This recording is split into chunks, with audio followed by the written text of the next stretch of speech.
하나님 말씀 함께 나누겠습니다. 이 시간 우리에게 주시는 하나님의 말씀은 신약 성경 누가복음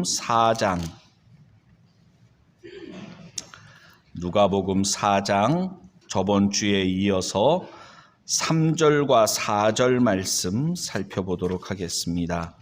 누가복음 4장 3절과 4절 말씀 다 같이 한 목소리로 함께 읽도록 하겠습니다. 마귀가 가로되 내가 만일 하나님의 아들이여든 이 돌들에게 명하여 떡덩이가 되게 하라.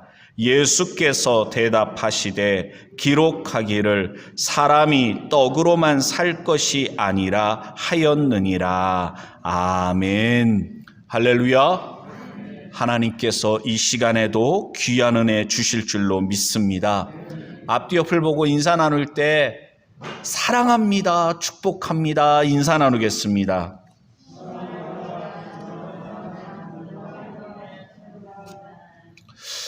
성도 여러분, 지난 한 주간 승리하셨습니까?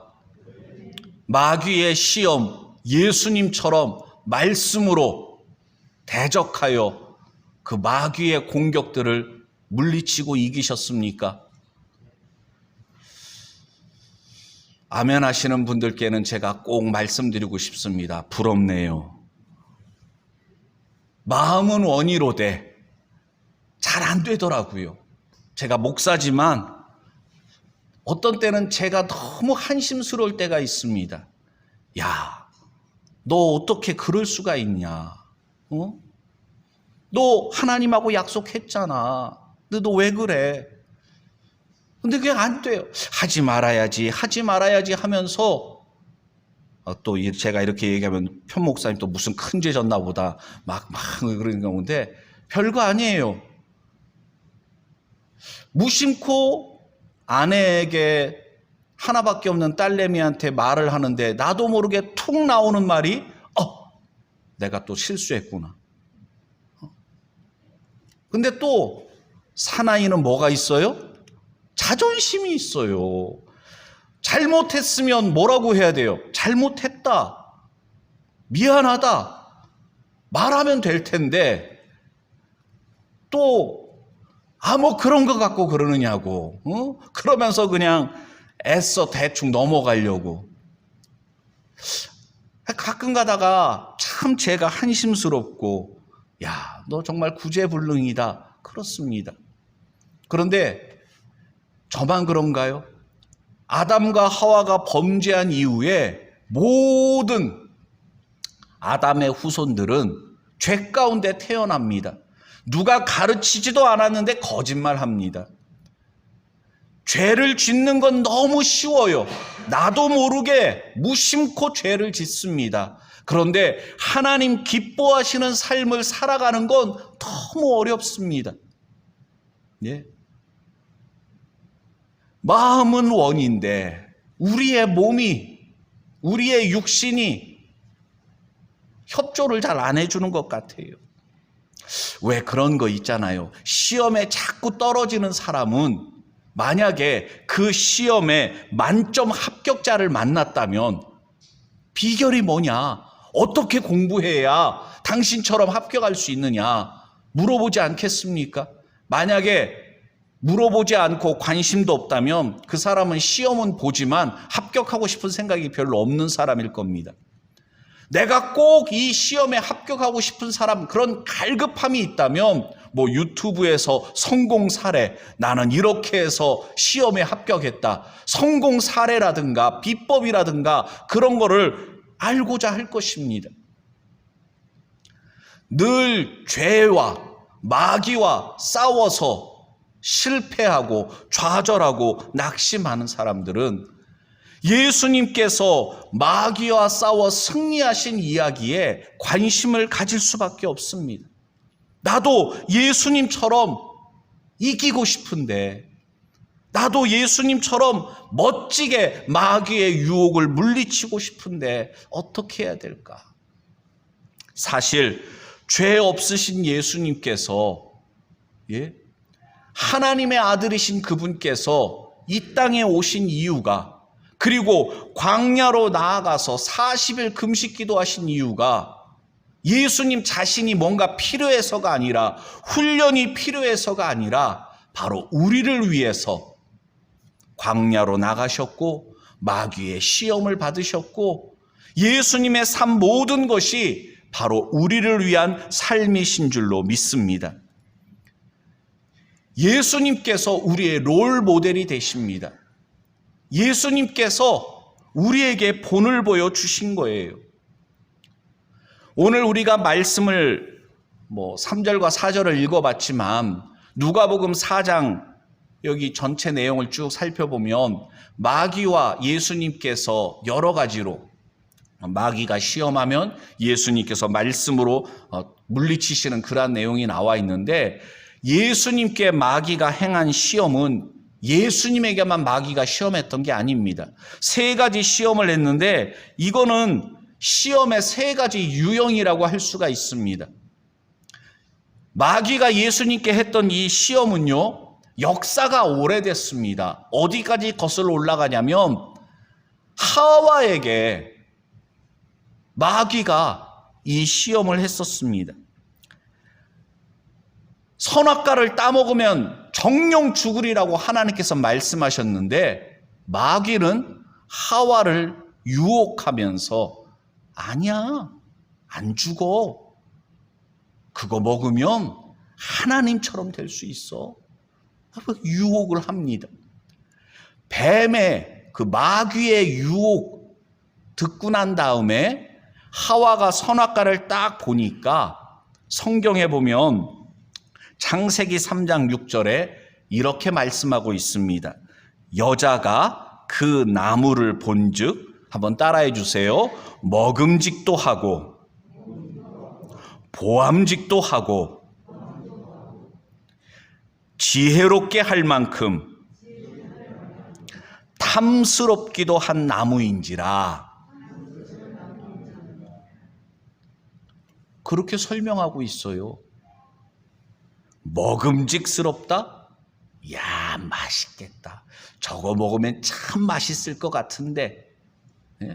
40일 금식하신 예수님께 배고프지? 이 돌 떡덩이가 되게서 먹어. 배고프잖아.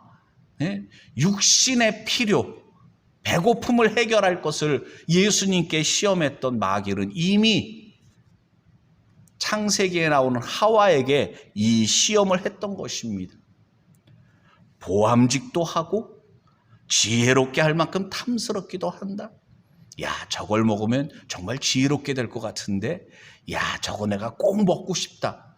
여러분, 요한일서에도 보면 시험의 3가지 유형에 대해서 말씀을 하고 있는데, 요한일서 2장 16절에 보면 이는 세상에 있는 모든 것이, 따라해 주시기 바랍니다. 육신의 정욕과 안목의 정욕과 이생의 자랑이니, 이 3가지 유형이 나와 있습니다. 육신의 정욕, 안목의 정욕, 이생의 자랑.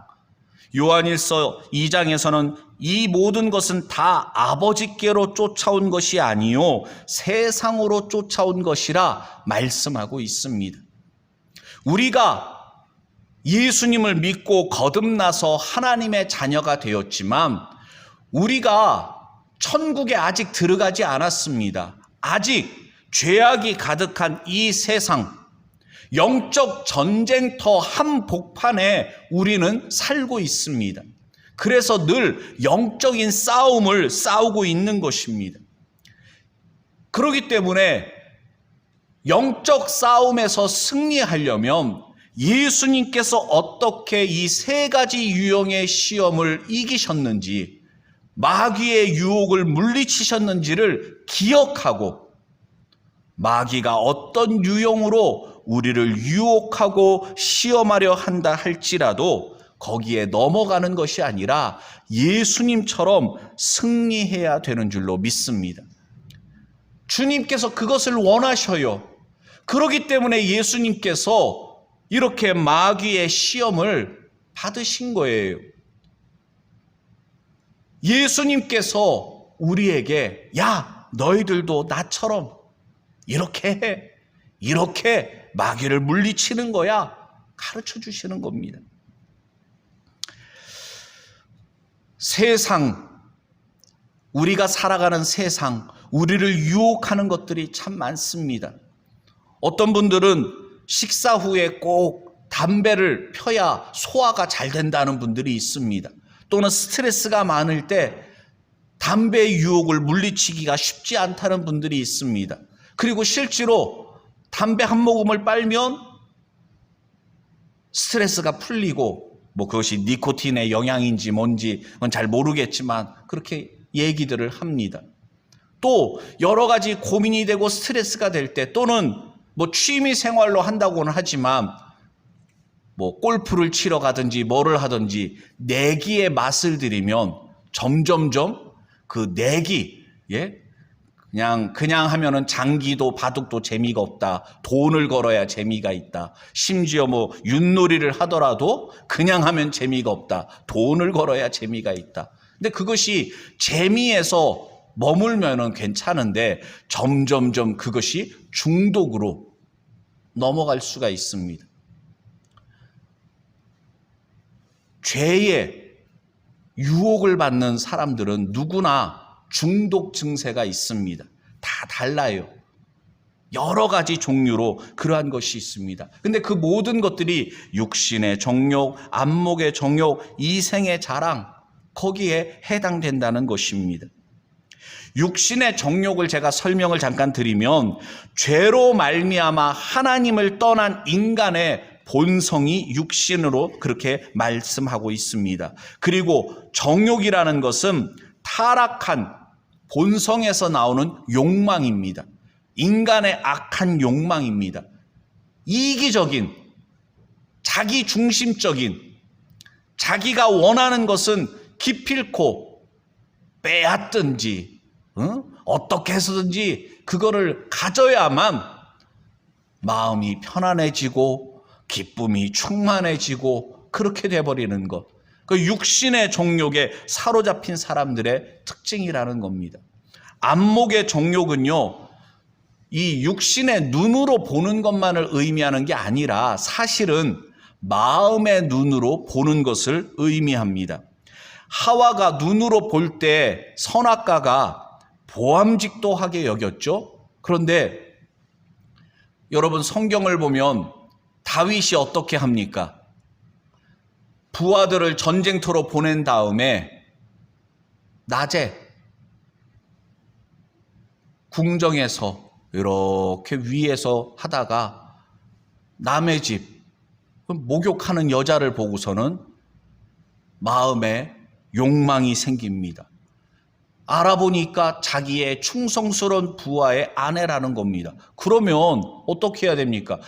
우연히 볼 수는 있지만 내가 못 볼 걸 봤다. 그리고서 빨리 자리를 피하든가 해야죠. 알아봤어요. 충성스러운 부하의 아내예요. 그럼 거기서 끝나야죠. 근데 다윗은 어떻게 합니까? 그 부하의 아내를 데려다가 성적인 욕망을 충족하고, 그리고 임신했다는 얘기를 듣고 자기의 죄를 숨기려고 충성스러운 부하를 전쟁터에서 사지로 보내게 해가지고서 죽게 만들잖아요. 그리고 죽었다는 얘기를 듣고 그 여자를 자기의 아내로, 얼마나 다윗이 아내가 많았는지 몰라요. 그런데 그 많은 여자 아내로도 부족해가지고서 충성스러운 부하가 죽은 다음에 자기 마누라로 삼습니다. 그런 일들, 어떻게 하나님의 마음에 합한 사람, 합한 자라고 하는 다윗이 그런 짓을 저지를 수가 있나 싶지만 다윗만 그런 게 아니라는 겁니다. 눈으로 보는 것이 단순히 육신의 눈이 아니라 내 마음에 욕망이 생기고, 그래서 그것에 이기지 못하고 거기에 굴복해서 다윗처럼 죄를 지을 수 있다는 거예요. 한때 우리나라에서도 격투기가 막 TV에서 막 나오고, 그전에는 막 복싱, 권투 경기가 나오기도 하고 했는데, 여러분, 예수님 당시는 로마가 유럽을 정복하고서 식민지로 이렇게 했던 때지 않습니까? 그때 로마 정부가 백성들의 마음을 갖다가 자기들이 원하는 방향으로 끌고 가기 위해서 했던 일 중에 하나가 뭐냐면 도시에 원형 경기장을 세우고서 그 경기장 안에서 검투사들이 목숨을 걸고 싸우게 만들었습니다. 뿐만 아니라 노예들이라든가 전쟁에서 포로로 끌고 온 사람들을 야수, 짐승들, 사자나 이런 짐승들을 그 안에다 풀어놔가지고서 사람들이 그런 짐승들에게 찢겨 죽는 것을 보게 했어요. 사람들은 그것을 보러 돈을 내고 경기장 안에 들어갑니다. 검투사들이 목숨을 걸고 싸우는 것을 보면서 환호성을 지르고 지금 유명한 연예인들 인기와 비교할 수 없을 정도의 인기를 한 몸에 밟는 검투사들. 영화를 보면은 그러한 것들을 우리가 볼 수가 있습니다. 이게 다 안목의 정욕에 빠진 사람들의 그런 죄악된 모습입니다. 이 생의 자랑, 여러분, 사람이 나이가 들면 들수록 명예욕에 사로잡힐 수가 있습니다. 그래서 사람들에게 인정받고 싶고 하고 자기의 기념비를 세우려고 하고 자기의 영광을 드러내려고 합니다. 헛된 자랑, 내 것이 아닌데 내 것이라고 착각하면서 사람들은 하나님께서 잠시 맡겨주신 것을 자랑하고 떠벌리고 내가 이렇게 성공했다, 내가 이렇게 축복받았다, 자기의 부와 성공을 과시하려 합니다. 공허하고 헛된 것일 뿐입니다. 이 생의 자랑은 정말 허무하고 헛된 것입니다. 그런데 사람들은 그런 마귀의 유혹에 굴복당하고 거기에 빠져버리는 모습을 보게 됩니다. 성도 여러분, 우리 서인교회도 창립 44주년 하나님께서 이렇게 좋은 성전도 허락해 주시고 많은 성도들이 함께 모여 신앙생활하게 해주셨습니다. 이것을 우리의 자랑으로 삼으면 절대로 안 됩니다. 아멘? 절대로 우리보다 작은 교회, 크다 작다 비교하는 것 자체가 잘못된 것인데 여러분, 절대로 다른 사람들 앞에서 과시하거나 자랑하거나 그러면 안 됩니다. 오직 하나님께 영광을 돌려드려야지 그것을 내 영광이나 내가 속한 교회나 가정에 이런 자랑거리로 삼다 보면 시험에 빠질 수밖에 없습니다. 우리의 가진 모든 것은 다 하나님의 것인 줄로 믿습니다. 우리가 이 땅에서 사는 동안에 잠시 우리가 그것을 청지기가 되어서 관리하고 하나님의 뜻을, 하나님의 영광을 위하여 우리가 사용하는 것뿐입니다. 그런데 그것을 내 것이라고 주장하면서 그것을 움켜쥐고 그것을 나를 위해서만 사용하려고 할 때 그것이 우리의 올무가 되고 그것이 우리를 넘어지게 만드는 것입니다. 찬송가 102장, 주 예수보다 더 귀한 것 없네. 우리가 살면 살수록 천국 가는 그날이 가까이 다가오면 다가올수록 이 찬양의 가사가 우리의 믿음의 고백이 되어야 될 줄로 믿습니다. 내가 아무리 많은 것을 소유했다 할지라도, 내가 아무리 많이 배웠다 할지라도, 내가 아무리 많은 것을 이루었다 할지라도 주 예수보다 더 귀한 것은 없습니다. 이 세상의 부귀와 바꿀 수가 없습니다. 성도 여러분, 우리가 입으로만 찬양하는 것이 아니라 우리의 마음속 깊은 곳에서 하나님 그렇습니다. 이 세상 명예와 바꿀 수가 없습니다. 제가 전에 즐겼던 세상의 모든 것도 주님과 바꿀 수가 없습니다. 주님의 그 은혜와 사랑, 그것이 나에게는 가장 소중합니다. 성도 여러분, 우리가 이 땅을 살아갈 때 내 영광을 구하면 안 됩니다. 예수님께서 마귀의 모든 시험과 유혹을 물리칠 수 있었던 비결도 바로 그것입니다. 예수님은 이 땅에 오신 것이 자기 영광을 위해서가 아닙니다. 우리를 구원하기 위하여, 희생 제물이 되기 위하여 이 땅에 오신 것입니다. 하나님의 뜻을 이루기 위하여 이 땅에 오셨습니다. 그런 예수님께 마귀는 뭐라고 시험했습니까? 오늘 우리가 함께 읽은 말씀에 보면 첫 번째 시험의 이야기가 나오는데 2절, 3절 말씀을 다시 한번 우리 함께 읽어보도록 하겠습니다. 누가복음 4장 2절과 3절입니다. 마귀에게 시험을 받으시더라. 이 모든 날에 아무것도 잡수시지 아니하시니 날수가 다함에 줄이신지라. 마귀가 가로되 내가 만일 하나님의 아들이거든 이 돌들에게 명하여 떡덩이가 되게 하라. 성도 여러분, 마귀는 우리가 가장 약한 부분을 공격합니다. 우리가 약한 부분, 우리가 가진 아킬레스건, 다른 것들은 대수롭지 않게 넘어가는데 누군가가 와서 그거 건들면 화들짝 놀래고 참지 못하는 것이 누구에게나 있습니다. 그러한 것들을 마귀는 귀신같이 알고 집요하게 그것을 공격합니다. 여기 보면 예수님 40일 동안 금식하셨다 그랬습니다. 혹시 여러분들 금식기도 해보신 적 있으십니까?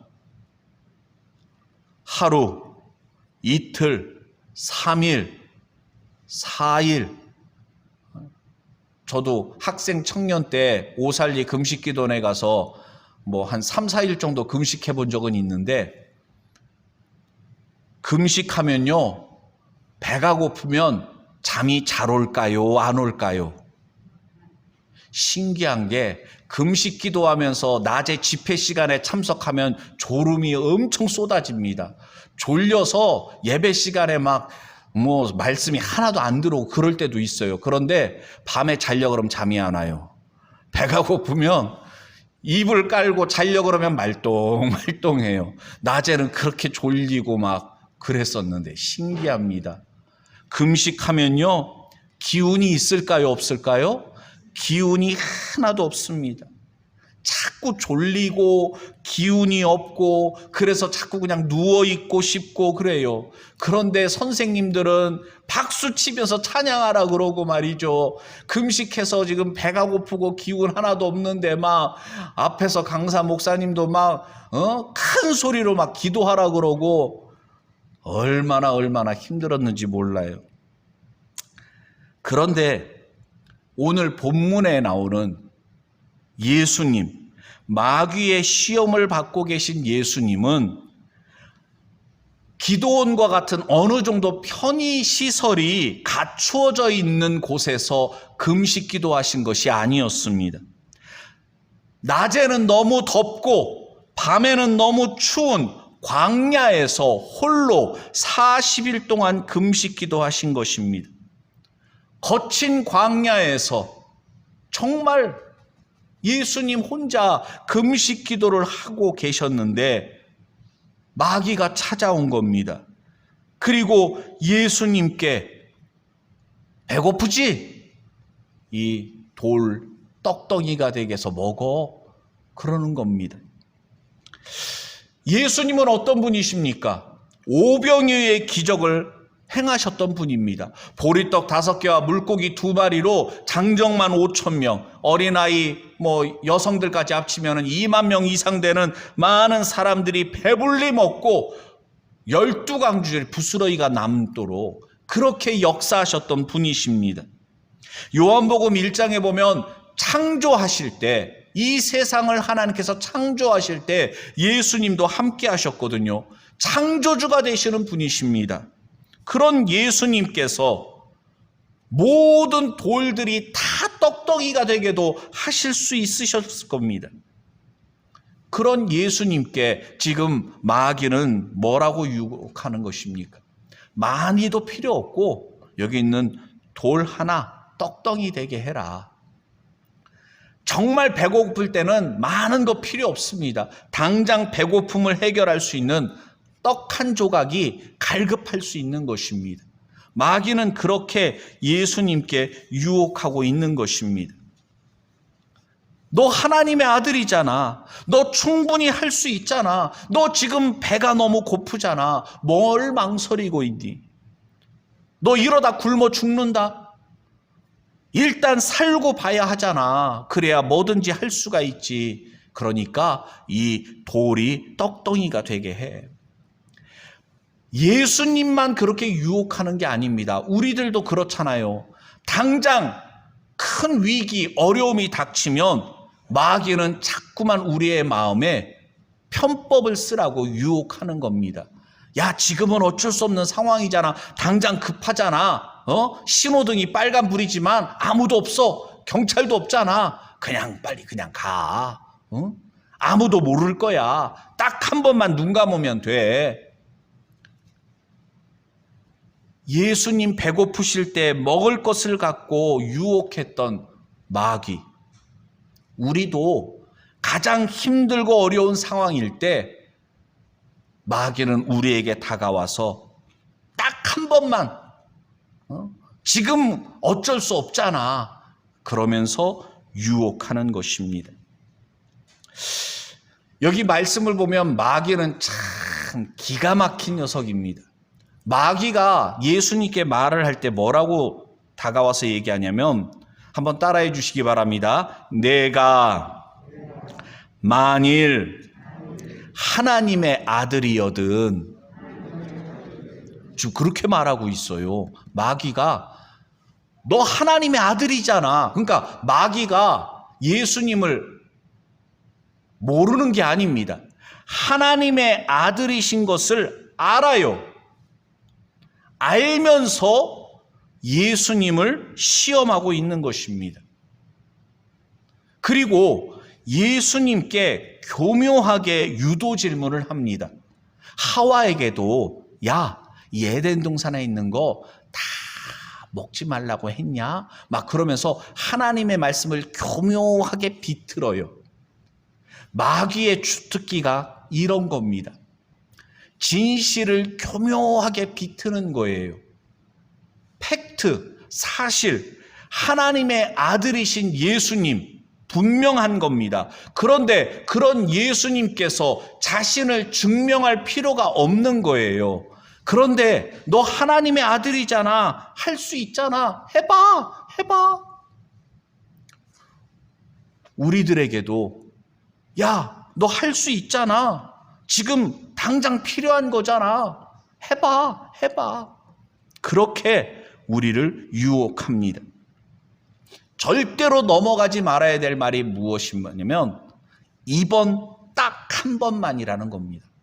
한번 따라해 주세요. 딱 한 번만 넘어가지 말자.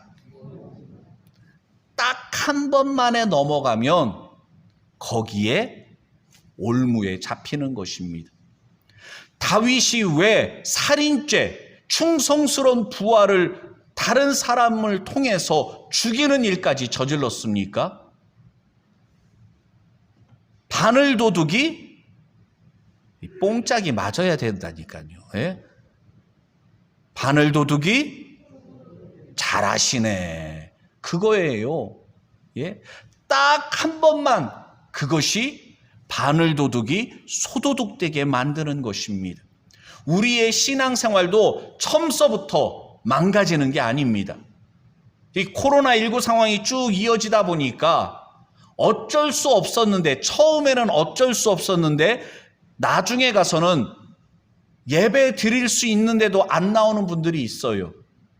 여러분들 주변에 보면 꽤 오랫동안 안 보이는 분들이 있을 겁니다. 점점점 예배가 점점점 중단됩니다. 교회 오던 발걸음이 점점점 뜸해집니다. 하나님으로부터 점점점 멀어져 가요. 그런데 마귀가 와서 아예 딱 끊으라고 그랬으면 절대로 거기에 넘어가지 않을 텐데 딱 한 번만, 지금 어쩔 수 없잖아.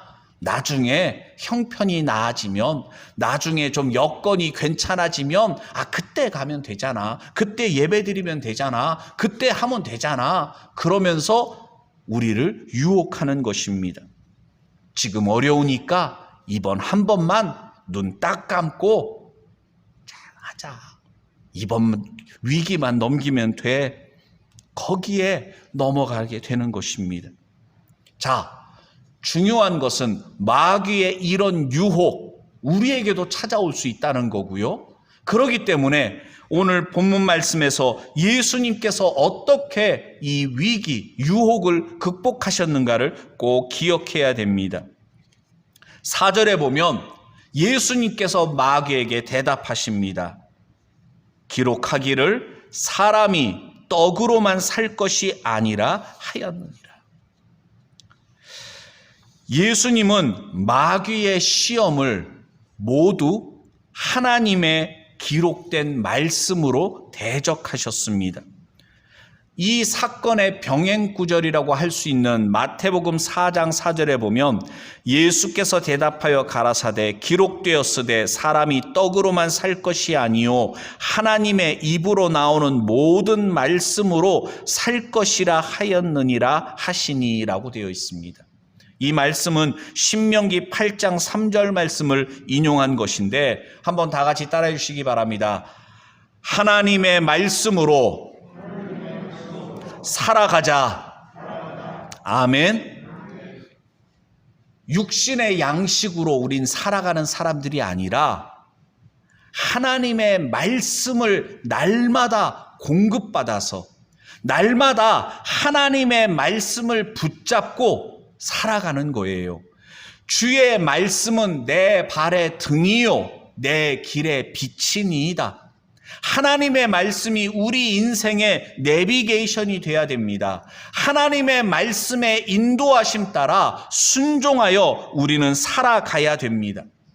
이스라엘 백성들이 애굽에서 종살이 하다가 모세를 통해서 약속의 땅 가나안을 향해 가는데 광야가 가운데 있습니다. 그 광야 40년 길을 갈 때 하나님의 구름 기둥과 불 기둥의 인도함을 따라 살아갔습니다. 구름 기둥과 불 기둥이 멈춰서면 백성들도 멈추는 거예요. 하루가 됐든 이틀이 됐든 다시 움직일 때까지 구름 기둥과 불 기둥이 움직일 때까지 텐트 치고 거기 머물러서 살아가는 겁니다. 어떻게 보면 정말 무계획적인 것 같아요. 그런데 하나님의 인도하심을 따라 살아가는 것이 최선의 삶이고 지혜로운 삶인 줄로 믿으시기를 바랍니다. 노아의 방주에 없는 것이 무엇입니까? 배가 가는 방향을 조종할 수 있는 그게 없어요. 그저 떠난 거예요. 예? 물이 흐르는 대로 둥둥 떠내려가는 겁니다. 하나님의 인도하심에 무조건 그냥 순종하여 살아가는 것이 노아의 방주에 있는 그 가족들이었고 많은 믿음의 선배들의 삶이 그러했던 것입니다. 우리는 내 인생이니까 내가 계획 세우고 내가 원하는 삶을 살아가고자 합니다. 그런데 여러분 어떻습니까? 계획대로 됩니까? 내가 원하는 대로 사라지던가요? 아니잖아요. 사람이 마음으로 자기 길을 계획할지라도 그 걸음을 인도하시는 분은 누구이십니까? 하나님이시잖아요. 그렇다면 하나님 앞에 우리가 겸손히 순종의 삶을 살아가야 됩니다. 그리고 하나님의 말씀에 의지해서 살아가려면 말씀을 알아야 됩니다. 요즘은 스마트폰으로 어디서든지 하나님의 말씀을 들을 수가 있습니다. 하나님의 말씀에 어려운 부분이 있으면 인터넷으로 검색해서 배울 수도 있어요. 그러니까 중요한 건 뭐냐면, 문제는 뭐냐면 관심이 없는 거예요. 내가 갈급하지 않은 거예요. 나에게 원하는 바가 없는 거예요. 그러니까 방법은 있는데, 할 수는 있는데 우리가 그렇게 말씀 중심의 삶을 살아가고 있지 않은 것입니다. 성도 여러분, 정말 말씀에 사로잡힌 삶을 살아가고자 하신다면 말씀을 가까이 하세요. 너무 바빠서 성경 읽을 시간이 없다. 그거 핑계입니다. 너무 바빠서 기도할 시간이 없다. 그거 핑계입니다. 솔직해지자고요. 너무 바쁘기 때문에 더 기도해야 됩니다. 아멘. 너무 중요한 일이 내 앞에 있기 때문에 먼저 기도해야 됩니다. 우리의 삶에는 많은 선택의 순간들이 있습니다. 내가 이것을 선택해야 될까? 이것을 선택해야 될까? 내가 이리로 가야 되나? 이리로 가야 되나? 어디로 가야 되나? 너무 우리의 삶에 혼란스러울 때가 많습니다. 그렇기 때문에 우리는 더 하나님의 말씀을 붙잡아야 되고 내가 원하는 방향이 아니라 하나님의 인도하심을 따라 선택하고 살아가야 되는 것입니다. 또 한 가지 중요한 것은 뭐냐면 예수님의 모습을 보세요. 육신의 배고픔, 얼마나 배가 고프십니까? 그런데도 능력이 있으신 예수님께서 돌이 떡덩이가 되게 하지 않으셨습니다. 예수님은 이 땅에서 사시는 동안에 자신을 위해 능력을 사용한 적이 없으십니다. 하나님께서 우리에게 달란트를 주셨습니다. 재능을 주셨습니다. 하나님께서 나에게는 주신 것이 없는 것 같은데요. 아니요. 우리 모든 사람들에게는 손재주가 되었던지 아니면 명석한 머리가 되었던지 아니면 하여튼 하나님께서 우리 한 사람 한 사람에게 달란트를 주셨다. 1달란트가 되었던지 5달란트가 되었던지 하나님께서 우리에게 주신 것이 있단 말입니다. 그런데 그것을 예수님처럼 나 자신을 위해서 사용하는 것이 아니라 하나님을 위하여 사용해야 되는 것입니다. 교회에서 내가 받은 은사가 있어요. 예? 방언의 은사가 됐든 예언의 은사가 됐든 여러 가지 은사가 되었든지 그것을 교회의 유익을 위해서 사용해야지 고린도 교회처럼 나를 드러내고 자랑하고 과시하려고 사용해서는 결코 안 된다는 것입니다. 성도 여러분, 우리가 새로운 한 주간 살아갈 때 예수님께서 마귀의 시험을 이긴 것을 기억하며 살아갈 수 있게 되기를 바랍니다. 2가지를 꼭 기억해야 됩니다. 하나님의 말씀으로 살아가는 것입니다. 하나님의 말씀의 인도하심을 따라 살아가는 거예요. 그리고 2번째, 나 자신을 위해서 내게 허락하신 재능이 되었던지 재물이 되었던지 그 무엇이 되었던지 내 영광을 위해서 사용하는 것이 아니라 하나님의 영광을 위하여 우리가 사용하며 살아가야 될 줄로 믿습니다. 이 시간 주신 말씀을 생각하며 우리 함께 기도할 때 마귀의 시험을 이기신 예수님처럼 우리도 말씀으로 승리하게 해달라고 하나님의 영광을 위해 살아가게 해달라고 다 같이 기도하겠습니다.